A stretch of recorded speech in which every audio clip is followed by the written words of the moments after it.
Admiral Hyun-woo stood on the bridge of the starship New Seoul, watching the stars through the main screen. His fleet of 12 human ships moved slowly through space, far from Earth. They had been traveling for 3 months, looking for new worlds where humans could live. The year was 2387, and humanity had finally learned to travel between the stars. But they were not alone out here. Other alien races had been living in space for thousands of years. These aliens had built a great empire called the Galactic Council. 12 different alien species ruled over hundreds of worlds. "Sir, we have a problem," said Captain So-young, the ship's communication officer. She was young but smart, and Hyun-woo trusted her. "Alien ships are coming toward us. 5 of them." Hyun-woo felt his stomach drop. This was what they had feared.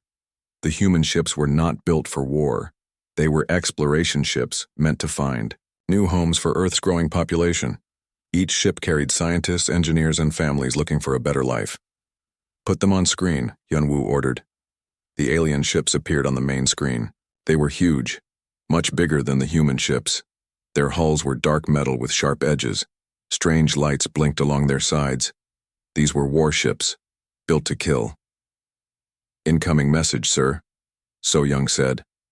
"Put it through."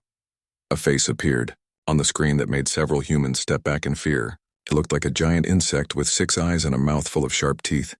The creature wore a military uniform covered in medals. "I am Commander Thexmar of the Vorthak Empire," the alien said. His voice was cold and harsh. "You are in Vorthak, space without permission. By law of the Galactic Council, you must surrender your ships and submit to our authority." Hyun-woo stepped forward. He had been a military officer on Earth before becoming an explorer. He knew how to stay calm under pressure. "I am Admiral Hyun-woo of the Earth Federation," he said. "We come in peace. We are just looking for empty worlds where we can build new homes. We don't want any trouble." Thexmar laughed. It was an ugly sound that made the humans uncomfortable. "Peace? You humans think you can just fly around our galaxy like you own it? You are nothing. A baby race that barely learned to leave your little planet. We request safe passage through your space," Hyun-woo said, trying to stay polite. "We have valuable things to trade: scientific knowledge, art, music from our world." "Your knowledge is worthless," Thexmar said. "Your art is primitive garbage. You have nothing we want except your bodies for slave labor." The words hit the bridge like a physical blow. Several officers looked at each other with fear in their eyes. Hyun-woo felt anger building in his chest, but he kept his voice steady. "We refuse to become slaves," he said. "We are free people." "Free?" Thexmar's 6 eyes blinked in what might have been amusement. "You think you have a choice? Look around. You, human, you are surrounded. Your ships are weak. Your weapons are toys compared to ours." It was true. The human ships had some basic weapons, but nothing like what the aliens carried. Hyun-woo could see the massive guns on the Vorthak ships pointing at his fleet. "What do you want from us?" Hyun-woo asked. "Simple," Thexmar said. "You will follow us to our nearest base. Your ships will be taken apart and studied. Your people will be sorted. The strong ones will work in our mines. The smart ones will work in our factories. The rest will be disposed of. And if we refuse," Thexmar's mouth opened wider, showing more teeth, "then you die here, all of you. We have destroyed many species who thought they were too good to serve us. Your choice is simple: be slaves or be dead." Hyun-woo looked around his bridge. He saw fear in the eyes of his crew, but also determination. These were good people who had left Earth to build a better future. They didn't deserve this. "I need time to think," Hyun-woo said. "You have 1 hour," Thexmar said. "Then you give us your answer." The screen went dark. The bridge was quiet for a long moment. Then So-young spoke up. "Sir, what are we going to do?" Before Hyun-woo could answer, another officer rushed onto the bridge. It was Lieutenant Min-jun from the communication center. "Admiral, we just got a message from the Human Research Station at Kepler 442. It's bad, sir." "Show me." The main screen changed to show a recording. It was from Dr. Park Ji-ho, the head scientist at the research station. Behind him, Hyun-woo could see smoke and sparks flying. "This is Kepler Station calling any human ships. Dr. Park said. His face was covered in blood. We are under attack by alien warships. They came without warning. They're destroying everything. The recording shook as an explosion hit nearby. They said this is a message for all humans. Dr. Park continued. They said we must obey the Galactic Council or they will kill us all. They said the recording cut off in static. Yunwu felt like someone had punched him in the stomach. Kepler Station had 30,000 people, scientists, workers, families. His own daughter Yunji worked there as the engineer. Try to contact them, he ordered. Minjun shook his head. We've been trying, sir. There's no response. The station is gone. The bridge was dead silent. 30,000 humans, murdered just to send a message. Yunwu closed his eyes and thought of his daughter. Yunji was only 25 years old. She had been so excited to work on the space station, to help build humanity's future among the stars. Now she was dead, killed by aliens who saw humans as nothing more than insects to be stepped on. When he opened his eyes, something had changed in Admiral Hyunwoo. The fear was gone. The politeness was gone. What remained was cold, hard anger. He walked to his command chair and sat down. Around him, his crew waited for orders. Sir? So, Young asked quietly. Hyunwoo looked at the screen where Thexmar's ugly face had been. In his mind, he could hear the aliens' laughter. He could see the burning research station. He could picture his daughter's face. Contact Dr. Kite on the secure channel, he said. So Young looked confused. Dr. Kite was a scientist back on Earth. Why would they call him now? Sir, shouldn't we be thinking about the alien ultimatum? Hyunwoo smiled, but it was not a happy smile. It was the smile of a predator who had just decided to stop hiding. The aliens want to know what humans are capable of, he said. They think they know everything about us.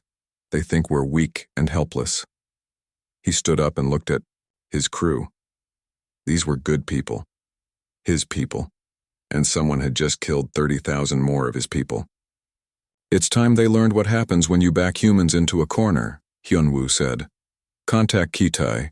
Tell him to activate Project Dark Star. Sir, So Young said. I don't understand. You will, Hyunwoo said. Send the message. No more running. No more hiding. It's time they learned what happens when you corner humanity. 6 months had passed since the attack on Kepler Station. The news had traveled across the galaxy like wildfire. 30,000 humans dead, killed without warning, without mercy. The message was clear to every alien species. Humans were nothing more than pests to be controlled or eliminated. On the great space station that served as the Galactic Council's headquarters, 12 different alien species gathered for their monthly meeting. The station was massive, bigger than most moons, floating in the empty space between star systems. The human problem grows worse, said Chancellor Vexthal of the Keltharian hegemony. He was tall and thin, with blue skin and 4 arms. Our scouts report more human ships leaving their home system every day. Let them come, laughed General Kukstar of the Xynorian Republic. He looked like a giant lizard wearing a military uniform. More slaves for our mines, more bodies for our work camps. The other aliens around the circular table nodded in agreement. To them, humans were no different from the hundreds of other species they had conquered over the centuries. Young, weak, and too stupid to know their place in the galaxy. The Vorthak did well destroying their research station, said Ambassador Zilnex of the Threnody Empire. Her species looked like floating jellyfish with glowing tentacles. Fear is the best teacher for primitive species. But some of them are still resisting, Vexthal pointed out. Our intelligence reports suggest they are building more warships. This caused some laughter around the table. Human warships? General Kukstar wiped tears from his reptilian eyes. What are they going to do? Throw rocks at us?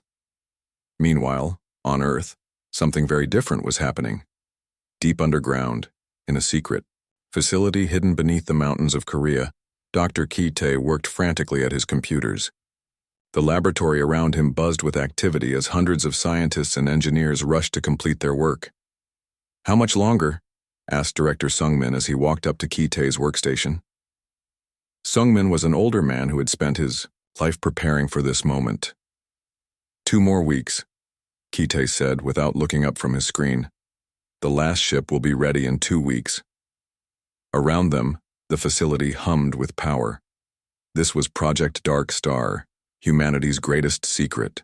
For 20 years, Earth's best scientists had worked in hidden bases across the solar system, developing technology that no alien race had ever imagined. Dark matter, the invisible substance that made up most of the universe. While alien species had learned to travel faster than light and build powerful weapons, none of them had learned to control dark matter itself. They couldn't even detect it properly. But humans were different. Humans had grown up on a dangerous world where only the clever survived. They had learned to see things that others missed, to find answers in impossible places. "Show me the test. Results again," Sungmin said. Ki-tae brought up a video on his screen. It showed a small human ship in empty space. The ship looked ordinary, like any other human vessel. Then, suddenly, it seemed to fade away, becoming almost invisible. "The dark matter field bends light around the ship," Ki-tae explained. "But it does more than that. The ship exists partially outside normal space-time. Alien sensors can't lock onto it. Their weapons can't target it properly." "And our weapons?" Ki-tae smiled. "Watch this." The video showed the invisible human ship firing at a large asteroid. But instead of a normal explosion, something impossible happened. A perfect sphere of the asteroid simply vanished as if it had never existed at all. "Dark matter weapons don't just destroy," Ki-tae said. "They unmake things at the quantum level. They erase matter from existence." Sungmin felt a chill run down his spine. This was power beyond anything the aliens had ever seen. In another part of the facility, Captain Jin-ho stood on the bridge of humanity's first dark matter warship. The ship was called Sejong's Wrath, named after the great Korean king. It looked similar to other human ships, but appearances were deceiving. "All systems ready, Captain," reported Engineer Miran from her station. She was young but brilliant, one of the few people who truly understood how the dark matter systems worked. "Take us to stealth mode," Jin-ho ordered. Miran's hands danced over her controls. Suddenly the windows of the bridge seemed to show empty space as if the ship itself had disappeared. "We're now invisible to all known forms of detection," Miran reported. "The dark matter field is stable." Jin-ho nodded. After years of preparation, the weapon was finally ready. But the aliens didn't know any of this. As far as they knew, humans were still the same weak species they had always been. The Galactic Council met again, this time to make a final decision about humanity. "I propose we simply destroy their home world," said General Cookstar. "A demonstration of power that will make all the other young species think twice about resistance." "Agreed," said Chancellor Vexthul. "Send the Grand Fleet to their system, burn their planet to ash." The other council members voted. It was unanimous. Earth would be destroyed, and humanity would become nothing more than a cautionary tale for other species. The Grand Fleet was the pride of the Galactic Council. 500 warships from different alien species, each one more powerful than anything humans had ever built. They gathered at the edge of human space, preparing for what they thought would be an easy victory. Admiral Thexmar, the same Vorthak commander who had threatened Hyunwoo's fleet, led the armada. He stood on the bridge of his flagship looking at the tactical display that showed Earth's solar system. "Pathetic," he said to his officers. "Their entire fleet is maybe 50 ships, cargo vessels and exploration craft mostly. This will be over in minutes." The alien fleet jumped to faster than light speed, heading straight for Earth. But as they traveled through hyperspace, a message was sent across all human communication networks. It was from Admiral Hyunwoo broadcasting from somewhere in the outer solar system. "Citizens of Earth," his voice said calmly. "The aliens are coming to destroy our world. They think we are weak. They think we are helpless. They are about to learn how wrong they are." On Earth, billions of humans watched their screens as Hyunwoo continued. "For years, our greatest minds have worked in secret preparing for this moment. Today, the galaxy will see what happens when humanity fights for survival. Today, they will learn why you should never corner a species that evolved by fighting. For every day of life on the most dangerous planet in the galaxy, the alien fleet dropped out of hyperspace near Earth expecting to find a terrified, defenseless world. Instead, they found something that made no sense. Empty space. "Where are their ships?" demanded Thexmar. "Where is their fleet?"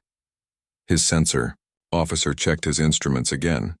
"Sir, I'm not detecting any human vessels. It's like they all just disappeared." Thexmar felt the first stirring of unease. This wasn't right. Intelligence reports had shown dozens of human ships in this system just days ago. That's when Hyunwoo's voice echoed across every alien communication channel in the fleet. "You wanted to see human technology," the voice said. "You wanted to see what we're capable of. Very well." Around the alien fleet, space itself seemed to shimmer and bend. Slowly, like ghosts materializing from another dimension, the human ships became visible. But these were not the weak exploration vessels the aliens had expected. These ships looked different, strange, like they existed in two places at once. Their hulls seemed to bend light around them, making them difficult to focus on. "Let us show you," Hyunwoo's voice continued. "What happens when a species evolves in the shadow of their own extinction?" The first human ship fired. The alien commanders watched in horror as a perfect sphere of their flagship's hull simply ceased to exist. Not destroyed, not blown apart, but erased as if it had never been there at all. Thexmar stared at the hole in his ship's side. Through it he could see stars. The edges of the hole were perfectly smooth, and where the hull had been, there was now nothing but empty space. "What kind of weapon is that?" he whispered. Around the fleet, more human ships decloaked, their dark, matter weapons charging. The aliens were about to learn that humans had spent their secret years well. The prey had become the predator, and the galaxy would never be the same. The Battle of Sol began with silence. For a moment, both fleets hung motionless in space. 500 alien warships facing 60 human vessels that seemed to flicker in and out of existence. Then hell broke loose. Captain Tae-hyun commanded the dark matter destroyer Righteous Fury. His ship was smaller than most alien vessels, but appearances meant nothing now. As the battle began, he watched his tactical display show targets everywhere. "Fire at will," he ordered his crew. The Righteous Fury fired its main weapon at a massive Keltharian battleship. The dark matter torpedo moved through space like a shadow, invisible to alien sensors until it hit. When it struck, a perfect sphere of the battleship's center section simply vanished. The ship broke in half, its two pieces spinning away from each other. "Direct hit," reported Weapons Officer Jae-min. "Target destroyed." But this wasn't like normal space combat. The Keltharian ship didn't explode in a shower of fire and metal. Instead, it just stopped existing where the torpedo hit. The crew could see straight through the ship to the stars beyond. Across the battlefield, similar scenes played out again and again. Human ships appeared from nowhere, fired their impossible weapons, and vanished before the aliens could return fire. Commander Yujin piloted the stealth frigate Silent Storm. Her ship was the fastest in the human fleet, designed to get close to enemy vessels and deliver devastating attacks. "Target the Vorthak heavy cruiser," she told her crew. "Show them what dark matter can really do." Yujin's ship approached the alien cruiser while cloaked. The Vorthak never saw her coming.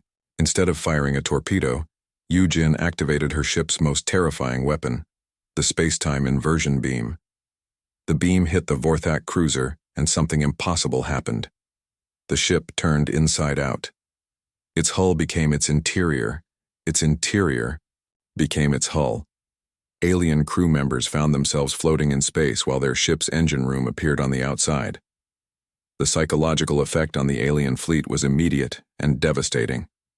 They weren't just losing ships, they were watching their vessels be unmade by weapons that violated everything they thought they knew about physics. "What are these things?" screamed a Xynorian captain over the communication channel. "Our shields mean nothing. Our weapons can't lock onto them." Admiral Thexamar tried to rally his forces from the bridge of his damaged flagship. Half his ship was gone, erased by that first human attack, but the vessel was still functional. All ships concentrate fire on Sector 7, he ordered. They can't all be invisible. The alien fleet poured weapons fire into the area where they thought human ships might be hiding. Plasma cannons, particle beams, and fusion warheads lit up space with deadly energy. But the humans weren't where the aliens expected them to be. Captain Do-hyun commanded the heavy destroyer, Earth's Vengeance. His ship materialized directly behind the alien formation, having traveled through folded space-time to get there. "They're looking in the wrong place," he told his crew with grim satisfaction. "Target their command ship. End this." The Earth's Vengeance fired a full spread of dark matter missiles at Thexmar's flagship. The Vorthok commander had just enough time to see the weapons appearing on his sensors before they hit. The missiles didn't just destroy the ship's engines and weapons. They erased them from existence, leaving perfect spherical holes throughout the vessel. Thexmar watched in horror as his bridge began to fall apart around him. But the humans weren't finished with him yet. Admiral Hyunwoo's voice came over the communication channel, speaking directly to Thexmar. "You killed 30,000 of my people," Hyunwoo said. His voice was calm, but there was something terrible in it. "You destroyed families, children, scientists who only wanted to help build a better future." Thexmar tried to respond, but his communication systems had been partially erased by the dark matter weapons. "You called us weak," Hyunwoo continued. "You called us primitive. You thought you could murder us and we would just accept it."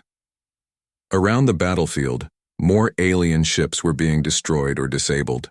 The human fleet moved through them like ghosts, striking without warning and vanishing before the aliens could fight back.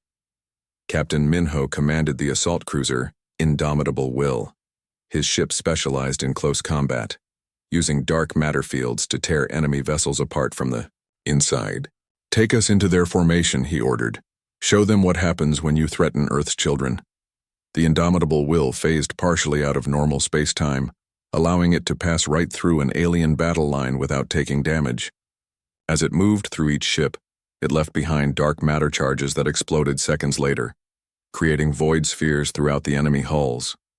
6 alien ships died in as many seconds, their crews never understanding what had killed them. Engineer Soo-jin worked frantically at her station aboard the command ship Indomitable Spirit. She was monitoring the dark matter fields across the entire human fleet, making sure the exotic technology didn't overload. "Admiral, all ships report successful hits," she told Hyunwoo. "Enemy fleet strength down to 60% and falling." Hyunwoo nodded. He felt no satisfaction in the destruction, only a cold sense of justice being served. These aliens had started this war when they murdered innocent humans. Now they would learn the price of that choice. "Signal the fleet," he ordered. "Begin Phase 2. Phase 2 was psychological warfare. The human ships stopped their attacks and became visible, surrounding what remained of the alien fleet. The message was clear. "You are trapped, and we can destroy you whenever we choose." "Alien vessels," Hyunwoo broadcast to the surviving ships. "You came here to commit genocide. You came to murder every human being in our home system. How does it feel to be the helpless ones?" Many alien ships tried to surrender, but Hyunwoo wasn't finished with his demonstration. "You want to see more of human technology?" he asked. "Very well." The human fleet began to demonstrate the full range of their dark matter weapons. Some alien ships were turned inside out. Others had their gravity reversed, crushing the crew against the ceiling. A few were aged rapidly, decades passing in seconds until they crumbled to dust. The surviving aliens watched in growing terror as their mighty fleet was reduced to wreckage and escape pods. They had come expecting an easy victory against a primitive species. Instead, they found themselves facing weapons and technology beyond their comprehension. Captain Sang-woo piloted his ship directly alongside a massive Threnody dreadnought. The alien vessel was 10 times larger than his destroyer, but size meant nothing now. "Target their main reactor," he told his weapons officer. "Don't destroy it, just move it." The dark matter beam hit the alien ship's power core and transported it 3 kilometers outside the hull. The dreadnought went dark immediately. Its crew left floating in a dead ship as their reactor hung in space nearby, still glowing with contained energy. Within 3 hours, the most powerful alien fleet in galactic history had been reduced to drifting wreckage. Of the 500 ships that had come to destroy Earth, fewer than 50 survived, and most of those were disabled. Admiral Hyun-woo opened a channel to the surviving alien commanders. "This is what happens when you threaten humanity," he said. "This is what happens when you murder our children and expect us to bow to your will." The aliens who heard his words would never forget them. They had come as conquerors and been destroyed by prey that turned out to be predators. But Hyun-woo wasn't finished. His next words would shake the foundations of galactic civilization. "Every species that participated in the attempted genocide of humanity will face judgment," he declared. "Every world that cheered for our extinction will kneel before Earth's banner." The human fleet began to move, dark matter drives allowing them to travel faster than any alien ship could follow. Their destination, the heart of the galactic empire that had tried to destroy them. The galaxy was about to learn that humanity's mercy had died with the 30,000 innocents at Kepler Station. What remained was justice, delivered by weapons that could unmake reality itself. The prey had become the hunter, and the hunt had only just begun. The news of humanity's victory at Earth spread across the galaxy faster than light. Within days, every alien species knew the impossible truth. The weakest race in known space had destroyed the most powerful fleet ever assembled. Fear rippled through the galactic empires like a virus. On the planet Zynoria Prime, capital of the Zenorian Republic, General Kokstar paced nervously in his command center. The same alien who had laughed about human slaves just weeks ago now watched his tactical displays with growing terror. "How many ships do we have left?" he asked his aide. 40% of our fleet survived the battle, sir. But our commanders are reporting that their crews are refusing to fight. They say human ships are like ghosts that can kill you from another dimension. Kukstar's reptilian face showed his fear. He had seen the recordings from the Battle of Seoul, ships simply ceasing to exist, reality itself being twisted into impossible shapes. This wasn't warfare as any species understood it. "Sir, we're receiving a transmission," his communication officer reported. "It's from the human fleet." "Put it through." The holographic display showed Admiral Hyun-woo standing on the bridge of his flagship. Behind him, stars moved past the windows as his dark matter warships traveled through folded space-time. "General Kukstar," Hyun-woo said. His voice was calm, but his eyes were cold as space itself. "You voted to destroy my world. You laughed about turning my people into slaves." "Admiral Hyun-woo," Kukstar said, trying to keep his voice steady. "Perhaps we can discuss terms." "The time for discussion ended when you murdered 30,000 innocents," Hyun-woo interrupted. "You have 48 hours to surrender your fleet and submit to human authority. If you refuse, your worlds will learn what dark matter weapons can do to planets." The transmission ended, leaving Kukstar staring at empty air. Across the galaxy, similar conversations were taking place. The proud alien empires that had ruled space for millennia were being forced to kneel before a species they had considered barely above animals. Captain Dongmin commanded the dark matter heavy cruiser Soul's Pride. His mission was to demonstrate human power to any alien species that thought they could resist. "Take us to the Keltharian system," he ordered his crew. "It's time to visit Chancellor Vexthol." The Soul's Pride emerged from dark matter fold space directly above Kelthara Prime, the capital world of the hegemony. The planet was protected by massive orbital defense platforms, each one armed with weapons capable of destroying entire fleets. But dark matter technology made such defenses meaningless. "Target the first platform," Dongmin ordered. "Show them what happens when they build walls against the infinite." The ship's main weapon fired a stream of dark matter particles at the defense platform. Instead of exploding, the station began to age rapidly. Decades passed in seconds as the dark matter field affected local time. The station's hull corroded, its weapons failed, and finally the entire structure crumbled to dust. "Platform destroyed, sir," reported his tactical officer. "No explosion, no debris. It just died of old age." The other defense platforms tried to fire at the human ship, but their weapons passed harmlessly through the dark matter field that surrounded it. To their sensors, the Soul's Pride existed in several dimensions at once, making it impossible to target. One by one, the orbital defenses were destroyed or disabled. Some aged to death, others had their gravity fields reversed, crushing them against their own hulls. A few were simply moved outside the planet's orbit, their crews left floating helplessly in space. Chancellor Vexthal watched from his palace as his planet's defenses were systematically destroyed by a single human ship. His 4 arms shook with rage and fear. "Contact the human vessel," he ordered. Captain Dongmin's face appeared on the palace's main screen. "Chancellor," Dongmin said politely, "I believe you wanted to discuss surrender terms." "This is outrageous," Vexthal shouted. "You cannot simply attack sovereign worlds without—" "Without what?" Dongmin interrupted. "Without a declaration of war? Your Galactic Council declared war on humanity when you voted to exterminate us. Now you're experiencing the consequences. But the laws of galactic civilization were written by conquerors to control the conquered," Dongmin said. "Laws that don't protect the innocent are not laws at all. They're just rules made by bullies." As they spoke, more human ships appeared in the system.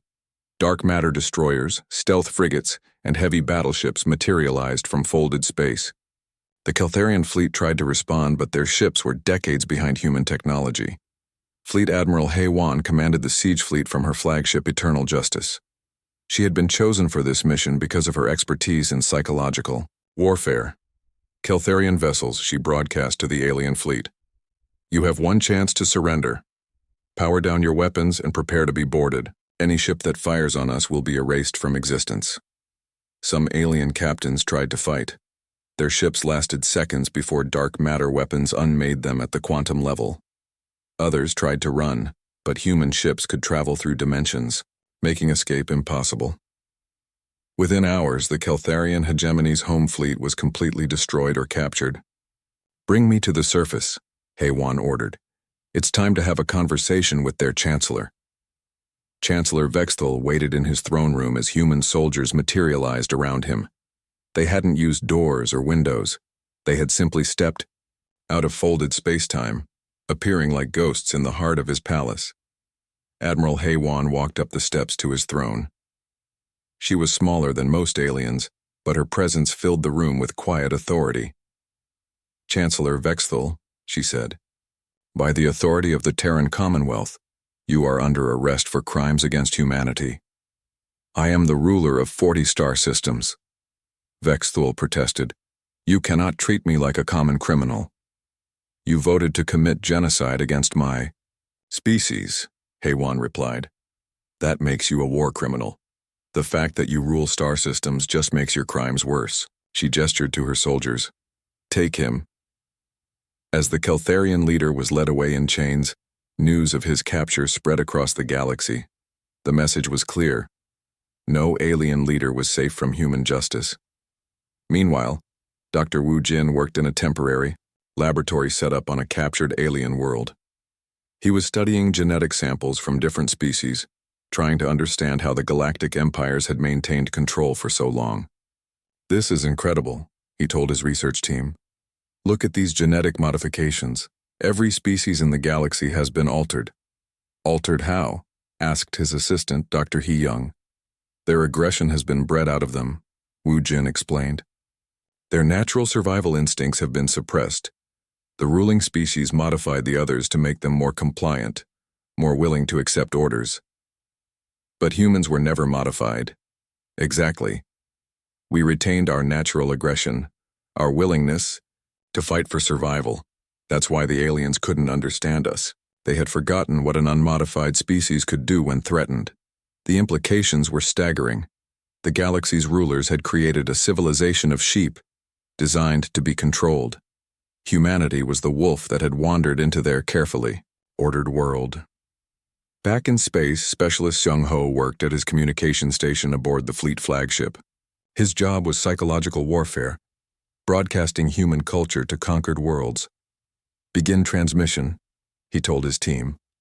Across alien worlds, a sound never heard before filled the air. It was Beethoven's Ninth Symphony, performed by the Seoul Philharmonic Orchestra.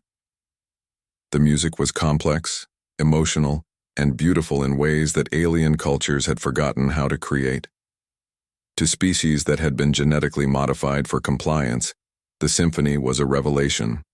It spoke of struggle, triumph, and the unbreakable human spirit. It reminded them of what they had lost when their rulers changed their very nature. "Why are you playing this?" asked a captured Threnody officer. "Because you thought we were just violent animals," Xiong-ho replied. "This is to remind you that we are so much more. We create beauty, we feel deeply, and we remember everything." Within 6 months of the Battle of Sol, half the galaxy knelt before human authority. Some species surrendered immediately, terrified by reports of dark matter weapons. Others tried to resist and learned why that was impossible. The Vorthak Empire, home to the aliens who had started the war, received special attention. Their homeworld was left intact, but floating in orbit was a perfect dark matter sphere where their capital city once stood. 10 million Vorthak had lived there. Now there was only empty space, a permanent reminder of the price of threatening humanity. Admiral Hyunwoo stood on the observation deck of his flagship, looking out at the galaxy that now acknowledged human supremacy. He thought about his daughter, Hunji, killed in the attack that started this war. "We won," he said to Captain So Young, who stood beside him. "Yes, sir, but at what cost?" "The cost of survival," Hyunwoo replied. "The aliens taught us that the universe respects only strength. They showed us that mercy is weakness and compassion is foolishness. We learned their lessons well." He turned to face her, and So Young saw something in his eyes that hadn't been there before the war began. Something cold and hard and final. "The difference is," Hyunwoo said, "we're better at being what they tried to make us than they ever were." Outside, the ship Dark Matter Warships patrolled the trade routes of a dozen former empires. 2 years after the first human Dark Matter Warship had decloaked near Earth, the galaxy bore little resemblance to its former self. The great council chambers that had once hosted meetings between proud alien empires now served as administrative offices for the Terran Commonwealth. Governor Jae-sung walked through the halls where alien rulers had once decided the fate of entire species. Now those same halls echoed with human voices, speaking in Korean, English, and dozens of other Earth languages. The irony was not lost on him that humans, once considered too primitive for galactic society, now ran that society. "Sir, the morning reports," his aide Mi-kyung said, handing him a datapad. Jae-sung read through the updates from across human-controlled space, production quotas from former Vorthak mining worlds, research data from converted Keltharian laboratories, trade agreements with species that had wisely chosen cooperation over resistance. "Any problems I need to know about?" he asked. "The usual complaints from the Xynorian worlds," Mi-kyung replied. "They say human overseers are too demanding." "Remind them what happened to species that refuse to work," Jae-sung said. "Show them the orbital images of the Xerian homeworld." Mi-kyung nodded. The Xerians had been one of the few species to continue, fighting after the Battle of Sol. Their homeworld was now a lifeless rock, its atmosphere burned away by dark matter weapons. The lesson was clear to anyone who still harbored thoughts of rebellion, but humanity's rule was not built purely on fear. Chief Administrator Min Seo had developed what humans called the redemption protocols, species that acknowledged their crimes against humanity and proved their commitment to peaceful cooperation could earn limited self-governance under Terran oversight. "The Altarians have completed their reparation payments," Min Seo reported to the daily briefing. "They're requesting permission to resume their cultural festivals." "Approved," Jae-sung said. "They've been model citizens since their surrender. Let them celebrate, but maintain observation." The Altarians were one of the success stories. They had been minor members of the Galactic Council, more interested in art and philosophy than conquest. When human forces reached their worlds, they immediately surrendered and offered to help rebuild the galaxy under human leadership. Other species were not so fortunate. Captain Hyun-jun stood in the main classroom of the Dark Matter Academy, watching. As alien students struggled with basic concepts of temporal physics, the Academy was humanity's gift to selected alien species, a chance to learn the fundamentals of the technology that had made human victory possible. "Remember," he told his mixed class of Keltharians, Altarians, and reformed Vorthak. Dark matter exists in 11 dimensions simultaneously. You must think beyond your three-dimensional limitations. A young Keltharian raised one of his 4 hands. Teacher Captain, why do humans share this knowledge with us? Are you not afraid we will use it against you? Hyunjun smiled. What we teach you here is like showing a child how to light a candle while keeping the secret of nuclear fusion to ourselves. You learn enough to serve the Commonwealth, but not enough to threaten it. The alien students nodded in understanding. They had all seen what happened to species that threatened humanity. None of them wanted to end up like the Xerians. In the Outer Rim territories, Captain Subin commanded the newest addition to humanity's dark matter fleet. The New Horizon was a massive dreadnought, bigger and more powerful than any ship that had fought in the original war. Captain, we're receiving a distress signal, her communication officer reported. It's from the Procyon system at the edge of our territory. What's the situation? Unknown alien ships attacking human colonies. The attackers aren't from any known species. Subin felt excitement course through her. She was 25 years old, Admiral Hyunwoo's granddaughter, and she had grown up hearing stories of humanity's great victory. Now she might get her chance to prove herself in combat. Set course for Procyon, she ordered. Maximum speed. The New Horizon folded space-time around itself and vanished from normal space, traveling faster than any alien ship could follow. When they arrived at Procyon, they found a battle in progress. Strange ships with organic-looking hulls were attacking human settlements on the system's 4th planet. These weren't the familiar angular designs of known alien species. These ships seemed to be grown rather than built. Unknown vessels, Subin broadcast. You're attacking citizens of the Terran Commonwealth. Withdraw immediately or face the consequences. The alien ships responded by firing at the New Horizon. Their weapons were unlike anything in the Commonwealth's database, streams of living energy that seemed to think and adapt as they traveled. Interesting, Subin said. They're from outside our galaxy. That explains why we don't recognize them. Her tactical officer, Lieutenant Jin Woo, looked worried. Captain, their weapons are adapting to our shield frequency. They're learning how to hurt us. Then let's teach them why that's a bad idea, Subin replied. Target the largest ship. Full dark matter spread. The New Horizon's weapons fired, and reality twisted around the alien vessel. Space-time folded in on itself, creating a brief black hole that consumed the enemy ship completely. Direct hit, sir. Target erased. The other alien ships hesitated, their biotechnological brains trying to process what they had just witnessed. In that moment of confusion, Subin struck again. Fire at will. Show them what happens when you attack human colonies. The battle lasted 15 minutes. When it was over, the strange alien fleet was nothing but scattered particles floating in space. The human colonies were safe, and the Terran Commonwealth had sent a message to whatever civilization had sent the attackers. Humanity's expansion would not be stopped. Back on Earth, in the deepest levels of the Dark Matter Research Institute, Dr. Kite worked on humanity's next technological breakthrough. The war had been won with first-generation dark matter weapons, but human science never stopped advancing.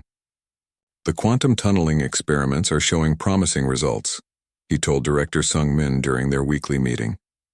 We may soon be able to access parallel dimensions directly. What would that mean for our military capabilities? Imagine an infinite number of Earths, each with its own human civilization, Kite said. Imagine calling reinforcements from dimensions where history went differently, where humanity developed even more advanced technology. Sungmin felt a chill. The aliens of this galaxy had thought they were dealing with one troublesome species. They had no idea that humanity might soon have access to infinite versions of itself. Continue the research, he said, but maintain absolute security. If word of this gets out, the galaxy would panic. Kite finished. Don't worry. Only the most trusted scientists know about Project Infinity. Meanwhile, in the former Galactic Council chambers, Admiral Hyunwoo prepared for his weekly address to the Commonwealth.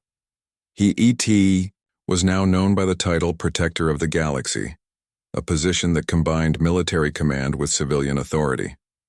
Citizens of the Commonwealth, he began, his image broadcast to billions of humans and aliens across known space. Today marks the second anniversary of our victory over the forces of galactic tyranny. On thousands of worlds, humans and cooperative aliens listened to their leaders' words. 2 years ago, the alien empires tried to exterminate us because they could not control us. They thought that might made right that the strong could do whatever they pleased to the weak. Hyunwoo paused, looking directly into the camera. They were correct about one thing. Might does make right. The difference is, we are mightier than they ever dreamed possible. In the audience chambers, former alien leaders sat in special observation sections, required to attend these speeches as part of their punishment. Chancellor Vexthul of the former Keltharian hegemony watched with barely concealed hatred as the human who had destroyed his empire spoke of justice and order. The old galaxy was built on oppression, Hyunwoo continued. Species were conquered and modified, their natural instincts bred out of them to make them compliant. We have ended that system forever. He gestured to a holographic display showing the Commonwealth's territory. Under human leadership, every species that proves its loyalty and dedication to peace can find a place in our new order. But those who threaten the innocent, who seek to return to the old ways of domination and cruelty, will face the full power of humanity's wrath. The speech ended with images of human colonies spreading across former alien worlds, dark matter, ships patrolling the space lanes, and children of a dozen different species playing together in Commonwealth schools. Later that evening, Hyunwoo stood on the observation deck of his private residence, looking up at the stars. His aide, Captain So Young, joined him there. "Any regrets, sir?" she asked. "About what we had to do?" "No," Hyunwoo replied. "They taught us that the universe respects only strength. They showed us that mercy is weakness and compassion is foolishness. We learned their lessons well." He pointed to a distant star where a human colony was taking root on a former Vorthak world. "The difference is," he said, "we're better at being what they tried to make us than they ever were. But we never forgot how to be human." So Young nodded. "And if another threat emerges, from outside our galaxy perhaps?" Hyunwoo smiled, and for the first time in years it was not a cold expression.